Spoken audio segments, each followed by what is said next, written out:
2, 3, 4. Yeah, when you're feeling down and motivated in the midweek, we got the guys here to make your life complete. Little John, Brandon, Cody, Carly, they're coming in to keep you motivated all week. New episode, same time every week. Don't gotta wait long for the next one to release. So don't go away, sit down, take a seat, enjoy Midweek Motivation with John and Carly. Hey. Midweek Motivation. Let's go! What is up, Midweek Motivation family? It looks like we got sound. You got sound, Brandon? I can hear you. It just sounded weird. Like, oh, I know why. I don't have a little bit of back. Oh, there we go. Yeah, just, there we go. Just to kill that weirdness. There it is. Yeah. There it is. It's there. It's there. What is up, Midweek Motivation family? Man, I just love... After a year, you think we'd get that right at some point in time, but, you know, they know us, so they know it's not going to get right. I mean, it's real. Yeah, that's what we wanted it to be, real. Yeah, and that's it is. Hey, listen, I just want to say, if you're watching on Facebook, for whatever reason, Facebook has been doing this really weird thing where it like cuts the sides off. I don't know why it's doing this. I cannot figure it out. It did it Sunday as well. It cut me off First last hour. week. Yeah. But I figured that was just because I was ugly or something. Well, I mean, I don't did know. tell you that you were ugly before the show. You asked me specifically, you was like, hey, Carly, how do I look on the camera? And I was like, man, it's going to take a lot more than the camera. Yep. Yeah. Yeah, so if you are watching on Facebook and it's bugging you with how it looks, jump over to our website. I think it's parkwayroanoke.com/ midweek-motivation. Or you can just go to parkwayroanoke.com and then click watch. Look, it's kind of cutting. Well, I guess if you want to watch us on Facebook, we'll just lean and talk. We can move to the middle a little bit. Yeah, so if you want to do that, jump over to our website, parkwayroanoke.com, and click watch, then click Midweek Motivation, and you can still chat there. You just have to click chat with us, I think is what it says. A couple of shout outs. We got John Brunk, we got Susan Miller, Katie. I always want to say the Katie P. Like, I don't know why. Katie Miller. All right, we're gonna start over. Just kidding. Man, Katie Mio, not Mio. Golly. Rachel, Benny, and Michelle, or either or both. One of you or both. Listen, welcome to Midweek. We got something really, really heavy we're going to talk about today. Yeah. But I think very important. Yeah, I think it's really important. So let's get a couple things out the way. Let us know in the chat first and foremost that you are here with us. We're going to try to monitor that the whole time. That way we can give you some shout outs, or maybe you got some questions and whatnot. This is a really important thing. It's focused on Brandon today, as it should be. So we're gonna we're gonna talk about some heavy stuff. But first, go ahead, like, subscribe, follow, download the app, all the good stuff. You can watch all the recent episodes. I fixed it finally. I don't even know if anybody realized it, and if they did, they refused to tell me. Bunch of jerks. So it wasn't showing all the recent episodes. I thought it was weird, and then it also wouldn't show the live one right. See, I noticed that, but I'm not good at technology, so I thought I was just doing something wrong. That's why every time we were sitting here, I'm like, I don't know what's happening here. Well, it was actually your wife that made me realize it. She was like, how do you get to the live stream? And I was like, oh, you just go here and then here, and then it wasn't there. So I fixed it. So you can go to parkwayroanoke.com /midweek-motivation, or you can click on the app. And I've actually broken it down. Season 1, which took us to August, is about 43 episodes. There were more, but some of them weren't good quality. And I'd rather just not have them. That's right. No, and then now we're in season 2. Are we? Yeah, season 2. So the last, I kind of ended it with the Good Neighbor tour. Okay. So when the Good Neighbor toured with Holly and them on, then we kind of shifted into season 2, and season 2 is going to kind of be our undivided season, I guess. Which we got to talk about it. Benny and Michelle today. Yes, nice, awesome, good to have you guys. So yeah, like, subscribe, follow on all of our platforms so that you never miss anything. And then if you want to go back and watch previous episodes, they are all there now, which is awesome. Pretty excited about that. Katie, I used to always be KDP and what people called me, so I respond to that too. All right, KDP it is. We got Chris Smith. Chris Smith didn't show up on here. Oh, well, hey, Chris Smith, and let us know. That's the other thing. I knew I was forgetting something. Put in the chat that you're watching with us because it doesn't always tell us.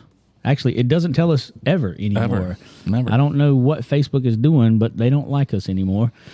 So, yeah, let us know, as well as on, I don't have YouTube pulled up, but if you're on YouTube, I mean, we love you too. But jump over to Facebook or to the website. So let me tell you something about Sean real quick. I called Sean like 27 minutes before the show was supposed to start.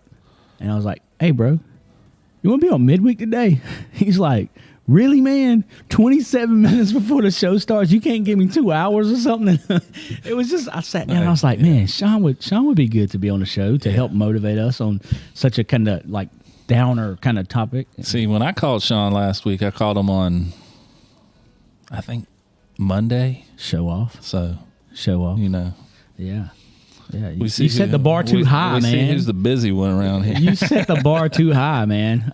So Sean is going to be on the show with us as we walk through some of these conversations. If you saw the post go out, we sent out a push, and then also a social media post went out a little while ago.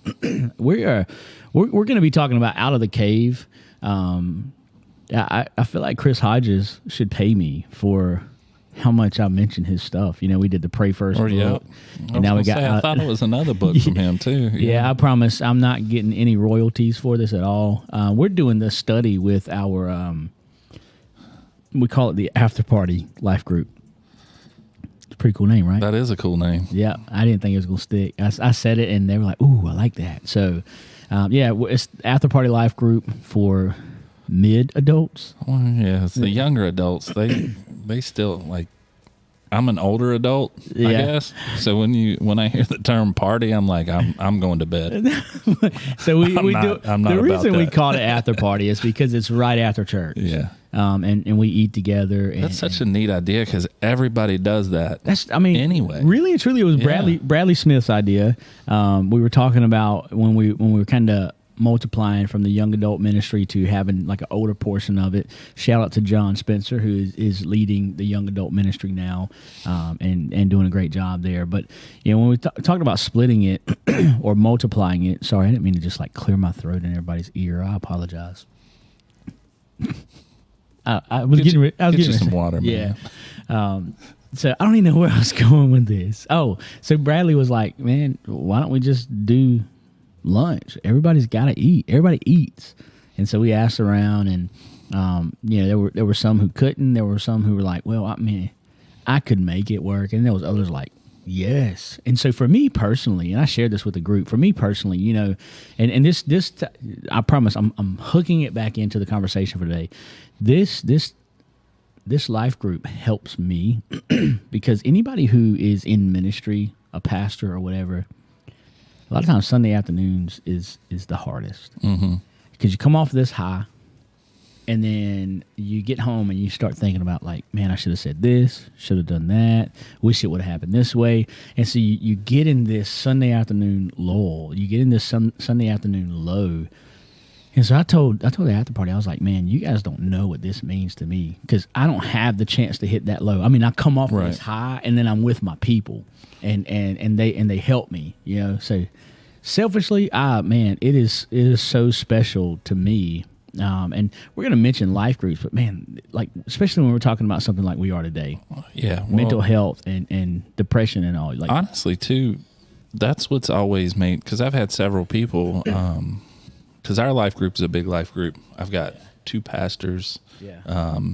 We've got people on the board. We've got our preschool director is all part of our life group. Yeah. And they're like, doesn't that seem like a lot to lead a life group with a couple pastors in it? And yeah. and I'm like, actually take pride in that because the pastors need to be fed into too and have an outlet. Yes, and 100%. I take that to heart, and that's why I love our life group. And one of the things that you do really well, Brandon, as a life group leader, I feel like this is another life group push, but it helps because of what we're talking about. You need those people. One of the things that you do really well, Brandon, is you don't necessarily call on me and Dustin a whole lot. There's moments where you're like, hey, what do you think, kind of deal. But you understand that pastors also need to be fed in. Yes. And so, Bradley put in the chat, he said the intermediate adults. Sorry, I didn't mean to bust out laughing while you were being serious, but it caught me off guard, the intermediate adults. I like it. I love it. So, I got some stats here that I want to read. As I said, we're gonna talk about Out of the Cave, and I'm gonna share a little bit as to why. And I might get emotional. I'm just gonna be real with you. Why this is kind of heavy on my heart. I prepared myself. Hopefully, I don't. But this is heavy for a lot of people. In fact, when I sent it out to our Midweek Motivation group, the majority of everybody responded and was like, yes, I'm dealing with that now. I've had somebody, commit suicide recently. I've dealt with that in my life. And to me, that was just confirmation that we needed to talk about this. Yeah. It's not an easy thing. And so we're going to be kind of using some material from this book, Out of the Cave. I encourage you, if you have ever dealt with mental health issues, depression, suicidal thoughts, any of that, get this book. It's an easy read. And if you can't afford it, tell me, and we'll get it for you. This is actually Cassidy's copy, or I would give it away. Sorry, I told her I would put it back in her office when I was done. It's just a prop. Yeah. But if you need one, we'll get you one. We'll definitely hook you up. But Pastor Chris went through a season of depression, and then he began just studying it. Like, He understands that there's a medical side to it, but there is a very spiritual side to it as well. And so here's what he kind of put in. He did a sermon series on this too, a 2-week sermon series on it, and it was really good. I want to just read some of these stats here that he shared with us. Is there women's life groups? I know we have women's ministry, and there's some women's groups. Here's what you can do. You can go to parkwayroanoke.com/groups. I think we'll take you there. Yeah. It might be /life-groups, but I think I set it up to go to groups as well. And you can also email our life group director, S. Clement. CLEMENT. Thank you. At parkwayroanoke.com. If somebody's in the chat, put that in the chat. If you know those links, put that in the chat. But I know there is a women's group. They meet on Wednesdays. There's several There's of them. one that meets on Wednesdays. It's a pretty big group. And they go deep into the words. Yeah, there's several of our women in our life group that are also a part of that. Yeah, so check that out, parkwayroanoke.com/groups, I believe it is, and then also S. Clement at parkwayroanoke.com.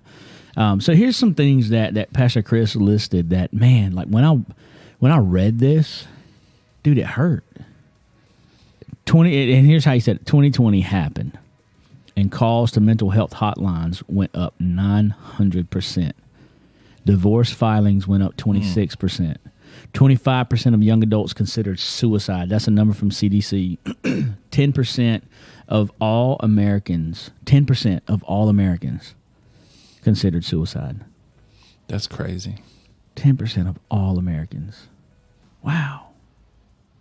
Like that one stung. And so, Pastor Chris. 1 in 10. Yeah, that mind blowing, man. So Pastor Chris wrote this book, Out of the Cave, to kind of help with that. He began studying and praying this, as I said earlier, after going through his own season of depression. And so I decided that our life group would kind of go through this, and man, it's been so good. The conversations that have come out of this, and part of the reason this is so heavy on me is man, one of the biggest influences in my life just took his own life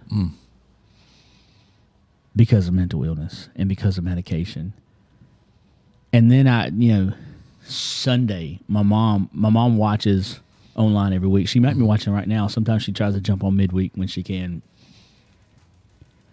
She sent me a message on our online campus. She requested prayer. She hit the request prayer button, and I responded to it. And I'm not going to say the guy's name, but she said, "Hey, you need to pray for this young man." and I asked her, I was like, "Well, let me give me some information on how I can pray." She said he took 2 bottles of sleeping pills, and this used to be my neighbor when I was younger. He took 2 bottles of sleeping pills. He also was dealing with mental health issues, and so that's 2 people close to me that just in a matter of a week, either took their own life or tried to take their own life, all because of mental health. And so I just want to say to you guys that depression is real. And mental illness is real. Check this out. 1 out of every 9 people are on some type of depression medication, and 1 out of every 5 people have been at some point. Tag that along to the 10% of people who struggle with mental health and suicidal thoughts. I'm going to say that again. 1 out of every 9 people are on some type of depression medication, and 1 out of every 5 people have been at some point in time. Antidepressant use has gone up 300%, and it's continually increasing. That's scary. It is. It's scary. It is, and here's the crazy thing. And this is not an attack on pharmaceutical companies or anything like that. Please understand my heart here. My thought here is like we got to talk about it. That's the problem. Like so often, like it's medication. No. Like, yes, medication can help, but there also has to be some conversations. There's a spiritual side to it as well. Very much so. But the thing is, like these medications that are supposed to help you with depression, that are supposed to help you with suicidal thoughts and mental illness, a lot of times it says may cause suicidal thoughts. Yeah. What? That's crazy. Yeah. I don't know. I don't get it. Like, I'm supposed to be taking this to help me with my mental health, and it says it may cause these thoughts that I was already having. Like, come on now. Like, something's got to give. 300% up antidepressant use. Depression has become the number 1 health problem in the world. And as I've said, there's biological contributions to depression. And there's also anxiety and there's other things. But if we allow the biological side of it to become the whole picture, we're going to miss the real solutions. We're going to miss that there is more to it. Amen. I just want to give you guys a chance. Like, I'm not asking you to put yourself on blast, but if you've ever dealt with mental health issues, mental illness, suicidal thoughts, anything like this, depression, and you're willing to admit that, just put it in the chat. Put a raise hand emoji or put it in the chat. We're not going to ask you to talk about it. And in fact, if you want to talk about it, we'll put you on the show over the next few weeks, because we're going to talk about this for a few weeks. I think this is important for us to have these conversations. Couple shout outs here. Patricia, always good to have you on. And I thought I saw somebody else. Somebody in there's got our back on the getting them connected with the life group. Yeah, I think Hannah did. Yeah, Hannah's got it.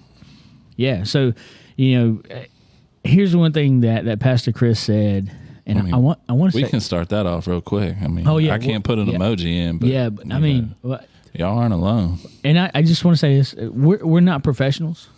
We're not counselors. We don't have this figured out.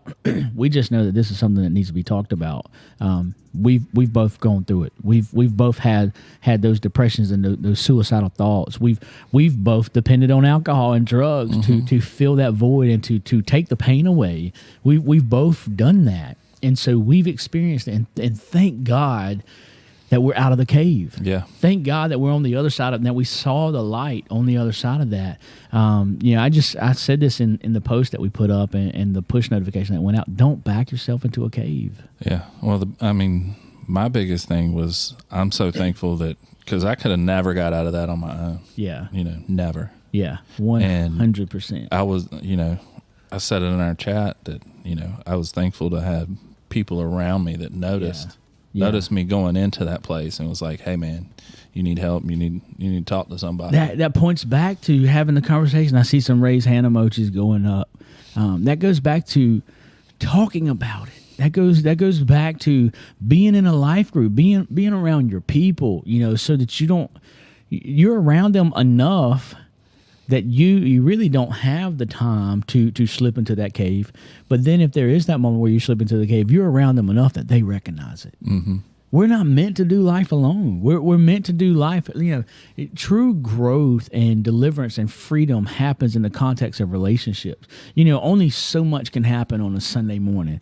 Pastor can preach the best message ever, but Monday is still coming. And if you don't have something for Monday, what happened on Sunday isn't going to stick. And so that's where life Correct. groups and that's where your people come in at.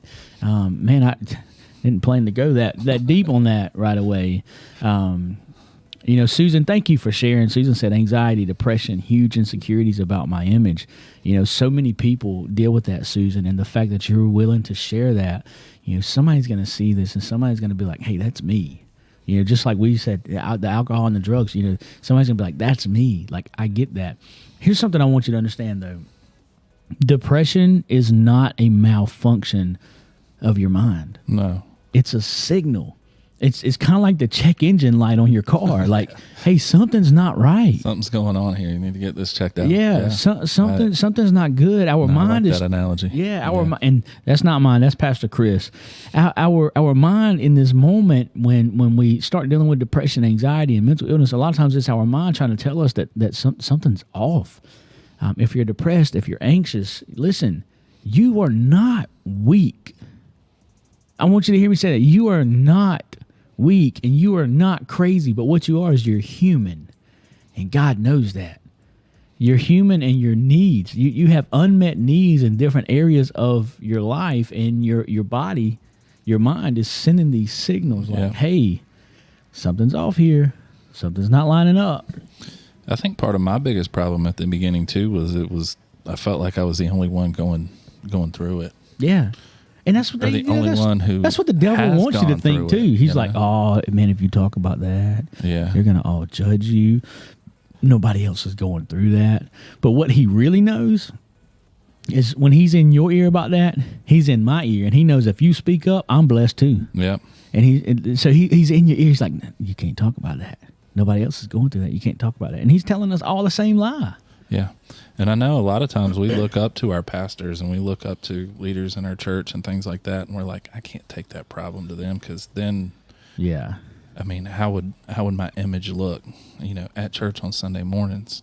I mean, I can almost guarantee you that just about every pastor and every leader in the church has been through that. Yeah. And, I know it's true for our life group is that we know, we're Christians not because we're perfect. Yeah. We're Christians because we know we're imperfect. Oh, 100%, man. I saw a shirt the other day. It was a guy wearing it at another church, and I think he was on staff at that church, and it said, "No perfect people allowed." I loved it.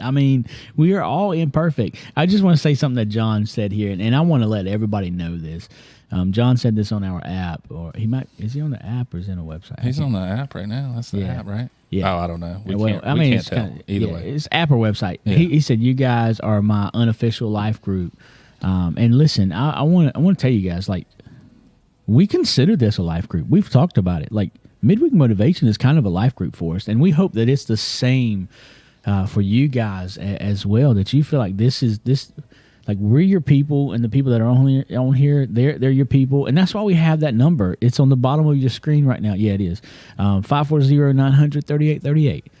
Text that. Maybe we asked that question a minute ago, like put in the chat, raise hand emoji. Maybe you're like, man, I just can't put it out there.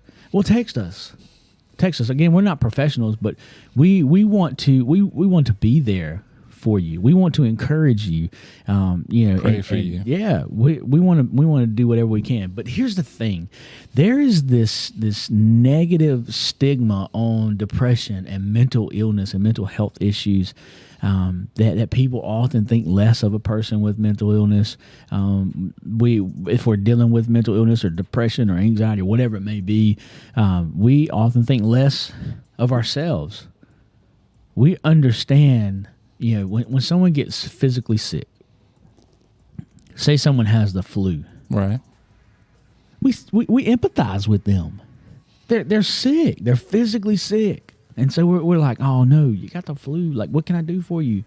Can I bring you some medicine? Some soup. Yeah. But let somebody talk about mental illness, and we're like, man, ain't nothing wrong with you. Yeah. Suck it up, man. You're like, just watch a comedy and laugh a little, and you'll be better. Get out the house, and while some of those things will help you, you're not going to tell that to somebody who, oh, you ain't got the flu. Just go outside, get a little sunlight. Nah, we gotta learn to empathize. We gotta learn to be there for these people, and not think less of a person who's struggling with mental illness. And that's why I said to Susan a minute ago, the fact that she spoke up and that she put it out there like that, man, that's huge. That's huge, because now what Susan, what you have done now is you've given all of us essentially permission to pray for you, to hold you accountable. And I hope that you understand, by putting that out there, you have also opened yourself up to, hey, come talk to us. My wife, I'm just going to be honest, like me and Brandon, we're not going to have these deep conversations with females. But our wives will. Oh, 100%. Our wives will. I'm sure Megan would.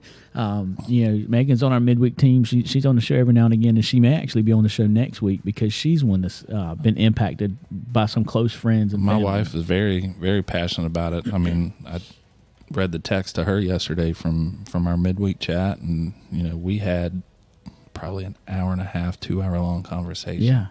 Just about mental. It's mental health. So we got to get this negative stigma out of it. We've got to remove the stigma of depression and other mental health issues. And listen, this is the only area where essentially an illness becomes your identity. Can very easily happen. Yeah. I think back to, and I don't know, maybe God was, or maybe Jesus was talking to us about this. I think back to in the Bible when someone was called a leper. Nobody wanted to be around them. No. And that's almost how we treat mental illness. Like, oh, I don't want to be around you. But that's the opposite of what people need. Understand this today. Your illness is not your identity. Your mental health issues, that is not your identity. Your struggling with self-image is not your identity. Your anxiety is not your identity. Your worry, your fears, that is not your identity. Whatever mental thing you're going through, that is not your identity. Your identity is found in Christ. And what's he say about us? He says, you are a royal priesthood. He says, you are fearfully and wonderfully made. You are a chosen generation. Those are all good things. Yeah. Like, so understand that your illness and your sickness, whatever it is you're facing, that is not your identity. Like, Brandon, if you had, I mean, it kind of happened during COVID. Like, if you had COVID, it was like, nope, sorry. If you had the flu, now I might not want to be around you, but I'm not going to call you the flu. Get away from me, flu. Like, so why do we do that with mental illness? Why do we label people based on their illness? Let's see if we got anything in the chat. Yeah, with Susan too. I mean, I think it's so important. The first step is just to say it out loud. You know what I mean? Yeah, it is, and that's huge. That's the first step. That's a huge way. It was for me, just a huge weight. Yeah, Jody said this belief that you shouldn't be anxious or depressed or deal with anything else mentally when you are a believer is so toxic. 100%. Amen. Praise hand emojis, all of it. It's not, because you don't pray enough. Yeah, it's so true. We think, oh, just pray. Just pray. Are you praying? Are you reading your Bible? Are you spending time with God? Listen, my mentor, I have no doubt in my mind that joker was praying, that he was in his word all the time, that he was leading and mentoring people. You going to try to tell me he wasn't spending time with the Lord? You going to try to tell me that that's all he had to do was pray some more? I know for a fact, because his son said it the night before he took his own life. His son said at the funeral, we had one of the best prayer times the night before. Even Christians go through it. Mm-hmm. Even Christian. You know what?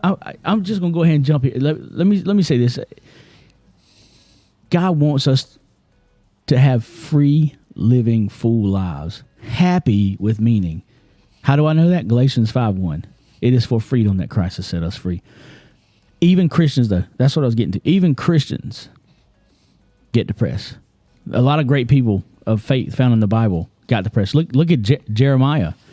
This dude wrote a whole book of the Bible on his depression. It's called Lamentations. Don't read it if you're depressed. I mean, it's not a happy, joy, but Lamentations 3:17-20. I've been deprived of peace. I have forgotten what prosperity is. So I say, my splendor is gone, and all that I had hoped for from the Lord. I remember my affliction and my wandering, the bitterness and the gall. I will remember them, and my soul is downcast within me. This joker was depressed. Then the Apostle Paul. Yeah. I mean, this is like the Apostle Paul. The greatest author in the history of the world, probably. Right. And 2 Corinthians 1:8 says, we do not want you to be uninformed, brothers and sisters, about the troubles that we experience in the province of Asia. We were under great pressure, far beyond our ability to endure, so that we despaired of life itself. We didn't like life. Right. We were depressed. And, I mean, it's hard for me to believe that they didn't contemplate taking their own life at some point. Yeah. And, again, that kind of maybe goes back to the fact that you don't talk about it. Right. And even they didn't talk about it. But here's the one that I want to focus on, Elijah. I mean, we are talking about Elijah. Great man. He was at the transfiguration of Jesus.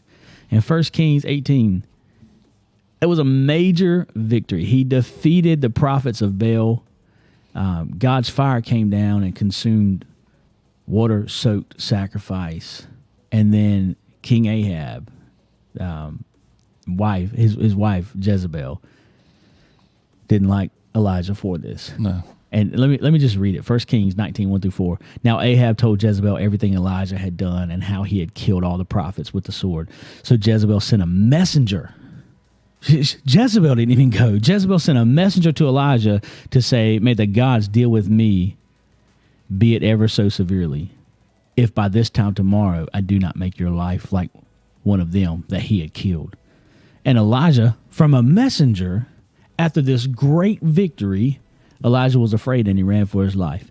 When he came to Beersheba in Judah, he left his servant there, while he himself went a day's journey into the wilderness. He came to a broom bush, sat down under it, and prayed that he might die. This is Elijah. He said, I've had enough, Lord. Take my life. I am no better than my ancestors. And here's Elijah. Mighty warrior. Mighty warrior. Fearless for 3 years. Conquered. I mean, it was 800 and something. I don't remember. Did I say the number 850? Yeah, 850 prophets of Baal. He annihilated them. I mean, you can almost say that people probably feared him. Yeah. And one incident, one threat, one message, one text, one Facebook post, one tweet, one whatever it is, and he turns and he runs out in the woods. Yeah. He runs in the wilderness. Yeah. And he gets depressed. He runs away. I love that it says he left his servant there. Because I'm going to go ahead and tell you, if he had let his servant go, he would not have been in that depressed state, because his servant would have known it. His servant was around him. His servant would have picked up on it. Like, dude, what is happening? Why are you acting this way? But he left his servant and he went off by himself. Yeah. He went into isolation. And, that's one thing that 2020 and COVID and all, dude, it sucked because it created a world of isolation. We have social media, but we aren't social on social media. Right. Instead, that's probably leading to more depression than anything. Kudos to you. You haven't had social media in years. 12 years. Kudos to you on that. Joke all you want to, man. You're old, whatever. I am old. But the thing is, you don't have that in your face, creating that depression. It says he left his servant there and he went off into isolation and became depressed. He told God, take my life. I'm no better than my ancestors, because of one message. Yeah. How many times have you Brandon, you guys online, I'm not good enough. one message just make you feel that way, make you feel you're not good enough, make you feel that, I'm gonna keep it 100 right here. The last time I preached, my wife, and I'm not talking negatively if the person who sent the message is on here. I'm not talking negatively, but I just want to tell you how quickly something can bring back past and cause some hurt. But the last time I preached, my wife told me it was the best message I'd ever preached. Several other people told me that it was one of the best messages they had ever heard. And I got home and there was an email waiting for me in my inbox asking me to clarify a statement. Now, let me flash back to when I first started ministry. I was preaching on a Wednesday night. I was a youth pastor, children's pastor. I was preaching on a Wednesday night. And I said something that somebody misunderstood. And I ended up having to send an apology email. And I ended up having to stand in front of the congregation and apologize. I had a flashback to that. And in that moment, everybody had told me how good of a message it was. And in that moment, one message, I hit the bottom. Before I even read the message. Right. Like I hadn't even read the whole thing, and I see an email. I think it was like, can you clarify something in your message from today? It was, and like the person, like they weren't ugly. I mean, we had a great conversation. Again, I'm not talking negatively about this individual, but I was taken back to that moment. Right. And in that moment, I was like, I don't even want to preach anymore. I'm done. I'm never preaching another sermon again because of this. And she didn't mean anything negative about it. She just wanted me to clarify a statement for her own sake. Right. And I totally understood where she was coming from. So I'm not mad at her, but it took me back to that moment where I had this high, man. Everybody was like, dude, that was such a good message. Patting me on the back, giving me attaboys. And then I see that, and I went from here to rock bottom because of one message. You ever done that? You ever had one message, one tweet, one Facebook post, one Instagram post, one thumbs down on a post or whatever, or one text message that just blows the whole thing up? Oh, yeah. That's what happened to Elijah. Mm-hmm. And he went into isolation. Fearless for 3 years. Mighty warrior. And he goes off into the wilderness and he gets depressed. Listen, depression, anxiety, mental health issues, they are unique to each personal experience. And a lot of times it's difficult to describe or express that to other people. Elijah even knew that. And that's why he left his servant there, because he probably didn't even have the words to say. He probably didn't even know what he's going through in that moment.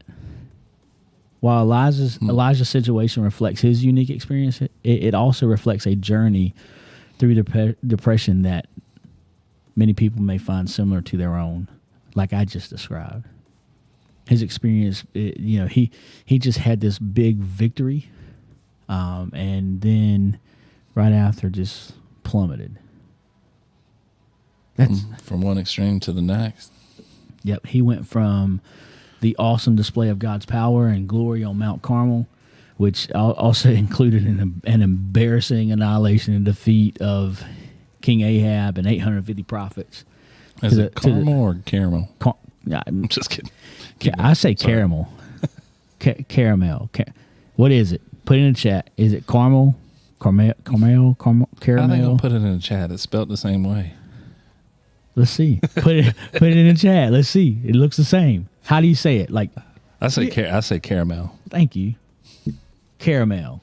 And if you guys put anything else, you're wrong, because me and Brandon are right. That's right. Yep. So, he went on from this big victory to his lowest point imaginable, wishing that he were dead, all from one threat, one message. Man, a lot of times, I'm just going to be real, these threats come from ourselves. Oh, these thoughts come from ourselves. You can't begin to come out of your cave until you admit that you're in a cave. The devil feeds into those thoughts. Oh, yes. Right in your ear. Yep. It's feeding into it. Just like we were saying. Like this, you're no good. He's telling all of us that. He's telling all of us that. And that's why we need to be around each other. But you can't come out of the cave until you admit that you're in the cave. And Susan, you did that earlier. You admitted it. Jody, in a way, you said it's a daily struggle. Yeah, we're in this cave. I'm trying to catch up, but Facebook, man, it's weird. Susan, you have friends. You have a life group right here. We got you. Rachel, my identity is in Christ. Amen. Jody said I needed this conversation 5 years ago. Such a needed topic. I love the invite to the group. I could talk about this for days. Jody, we got to find a way to get you out of your class and get you on this show next week. I think you're in class. Maybe not. I don't know. Shh, you just called her out. Oh, my bad. The enemy wants nothing more than to isolate you from other people. So true. So true. I deal with self-worth, constantly wondering if I'm doing enough or if I'm good enough. John Brunk, you are the man. You are amazing. You are good enough. Same thing with you, Susan. I feel like we all deal with these issues in one way or another. I appreciate y'all covering this topic. Listen, we're going to continue covering this topic. We got about 3 minutes left, and I just want to read something to kind of finish this up. You know, a lot of times when we read the Bible, many of the Psalms in particular, they express these feelings of pain, fear, anxiety, and doubt. And often the psalmist, King David, will give voice to what we're struggling to admit, put it into words for us. Psalm 55, 1 through 8, and then 16 through 17. Listen to my prayer, O God. Do not ignore my cry for help. Please listen and answer me, for I am overwhelmed by my troubles. My enemies shout at me, making loud and wicked threats. They bring trouble on me and angrily hunt me down. My heart pounds in my chest. The terror of death assaults me. Fear and trembling overwhelm me, and I can't stop shaking. Oh, that I had wings like a dove. Then I would fly away and rest. I would fly far away to be quiet, to the quiet of the wilderness. How quickly I would escape far from this wild storm of hatred.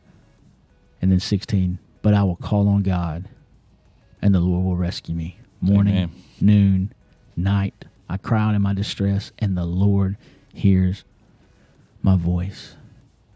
Don't have a fear of the stigma. In fact, we're kicking off life groups right now. Find your people. Surround yourself with some people, and don't do life alone. Don't go through life alone. Don't go through the struggle alone. It's time that we talk about our mental health and depression and anxiety that we face every day, and that's why we're gonna have this conversation for a few weeks. Yeah, we're gonna bring some people on who have overcome it. We may have some people on who's dealing with it, and so I encourage you, if you want to be on the show, let us know. We will work it out to get you on the show, even if we got to do like we did last week, and we go down and we put the couches out. I'm fine with that. yeah. We're going to stay on this topic for a few weeks, and I want to just encourage you. I'm trying to rush here. Talk about it. We're not experts by no means, but we would love to talk with you, pray with you. Our spouses would text us at 540-900-3838. And then I also I got to put this out there.